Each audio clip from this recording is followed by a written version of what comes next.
अस्सलामुअलैकुम दोस्तों, अंधेरी रात और खामोश रेगिस्तान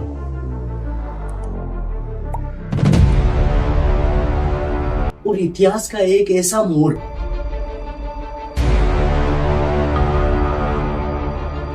जिसने आज तक करोड़ों दिलों में एक सवाल छोड़ रखा है। मुसलमान एक उम्मत है, फिर दो अलग अलग पहचान क्यों? क्या ये फर्क कोई दुश्मनी की वजह से पैदा हुआ है या इस्लाम की शुरुआत सियासत की एक दर्दनाक कहानी जिसे समझे बिना मुसलमान अपनी एकता तक नहीं पहुंच सकते हैं।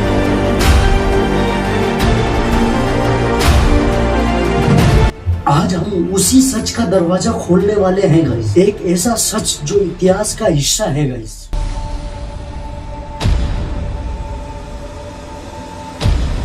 जो सम्मान के साथ, जो हकीकत के साथ मैं आपको बताऊंगा गाइस। सुन्नी वर्सेस शिया, ये दो नाम नहीं बल्कि ये इस्लाम की शुरुआती घटनाओं का नतीजा है गाइस। इन फर्कों को जानने से पहले ये जानना जरूरी है कि गाइस इस्लाम की शुरुआत एक ही उम्मत, एक ही किताब और एक ही नबी मोहम्मद सल्लल्लाहु अलैहि वसल्लम से हुई है गाइस। वही नबी, वही कबीले वही है गाइस, कीदों की बुनियाद भी एक ही है गाइस। लेकिन जब नबी मोहम्मद सल्लल्लाहु अलैहि वसल्लम इस दुनिया से रुखसत हुए गाइस, तो पूरी उम्मत एक गहरी खामोशी में डूब गई थी गाइस।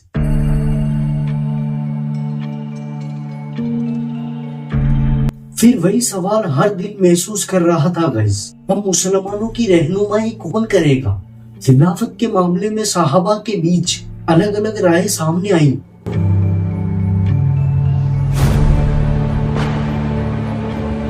और यहीं से दो रास्ते बन गए गाइस।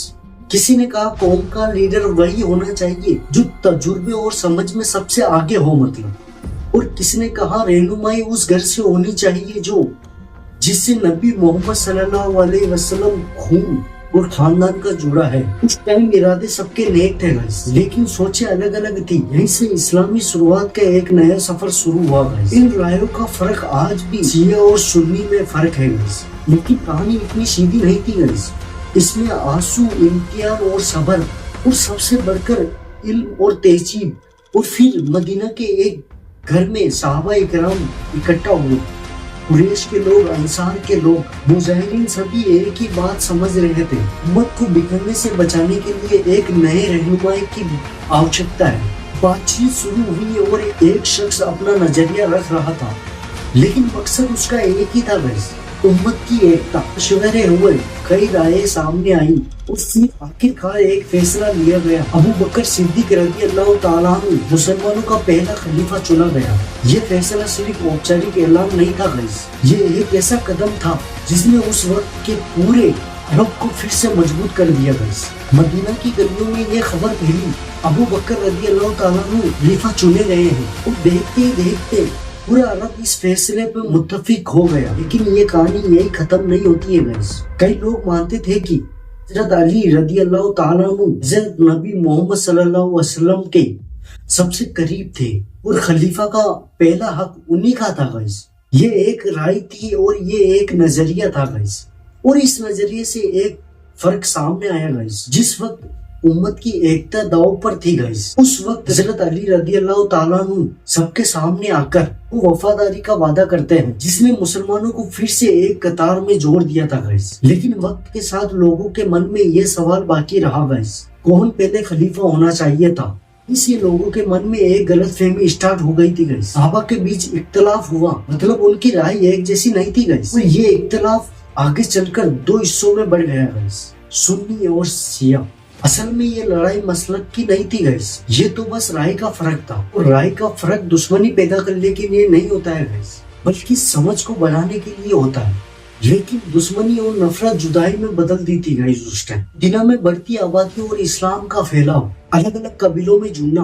उस टाइम इस्लाम तेजी से फैल रहा था गाइस और मुल्क बड़ा हो चुका था। कई कबीले, कई तहजीबें और कई तरह की सियासी सोचें एक साथ आने लगी। खलीफा उस्मान रज़ी अल्लाह ताला अन्हु के दौर में इस्लाम की फतेह और अधिक बढ़ गई थी गाइस। लेकिन कुछ जगहों पर सरकार के फैसले से लोगों को शिकायतें होने लगी। दुश्मनों ने भी मौका देखा उस टाइम, उन्होंने झूठी खबरें फैलाई, लोगों के दिलों में बदगुमानी डाली, एकता में दरारें बढ़ी। आखिरकार एक साजिश के तहत खलीफा उस्मान रदियल्लाहु ताला अन्हु को शहीद कर दिया गया। मदीना का माहौल पहली बार इतना भारी हुआ, उम्मत की नींव हिल चुकी थी गाइस। उस्मान रदियल्लाहु ताला अन्हु के बाद उम्मत को एक ही शख्स नजर आया, अली रदियल्लाहु ताला अन्हु, एक बहादुर, एक आलिम और नबी मोहम्मद सल्लल्लाहु अलैहि वसल्लम के करीबी रिश्तेदार। उन्होंने खलीफा का पद संभाला, लेकिन हालात पहले से बहुत अलग थे गाइस। कुछ सहाबा चाहते थे कि उस्मान रदियल्लाहु ताला अन्हु के कातिलों को तुरंत सजा दी जाए,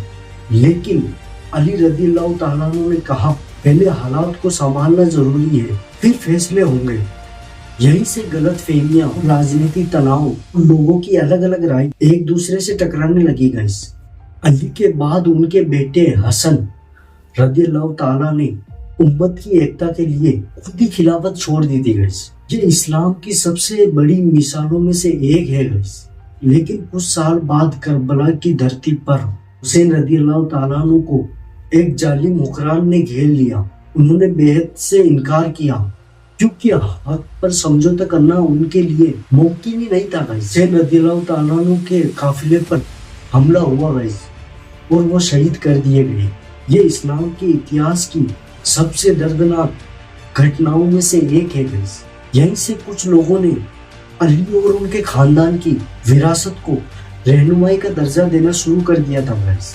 इसी से सियाही सोच का ढांचा मजबूत हुआ गाइस, जबकि बाकी उम्मत ने सहाबा के जमहूरी मशवरे से बनी खिलाफत को अपनी पहचान माना गाइस, जो आज सुन्नी रवायत है गाइस। सबसे अहम बात है ये फर्क नबी मोहम्मद सल्लल्लाहु अलैहि वसल्लम के दौर में कभी मौजूद नहीं था गाइस।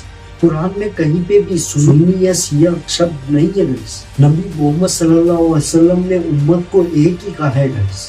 ये फर्क पैदा किया गया सियासी फैसलों से, इतिहास की घटनाओं से और अलग अलग रायों की वजह से। ईमान की बुनियाद आज भी एक ही है गाइस। एक अल्लाह, एक नबी और एक ही कुरान है गाइस, एक ही किबला है। लेकिन समय के साथ राय और मसलकी मसलों का फर्क धीरे धीरे बढ़ता गया और वो नाम बन गए सुन्नी वर्सेस शिया। ये फर्क किसी नए मजहब के पैदा होने का नहीं, बल्कि एक बड़े दर्दनाक इतिहास का नतीजा है गाइस। और ये इतिहास हमें ये सिखाता है गाइस, कभी भी इख्तिलाफ दुश्मनी का मतलब नहीं होता है गाइस। सहाबा के इख्तिलाफ बिरादरी और इज्जत के दायरे में थे गाइस। आज 1400 साल बाद फर्ज ये है कि हम किसी से लड़ो मत, इल्म और तहजीब का ध्यान रखो गाइस, अपनी उम्मत को सबसे ऊपर रखो गाइस, क्योंकि अल्लाह ने हमें किताब एक दी है, कुरान पाक।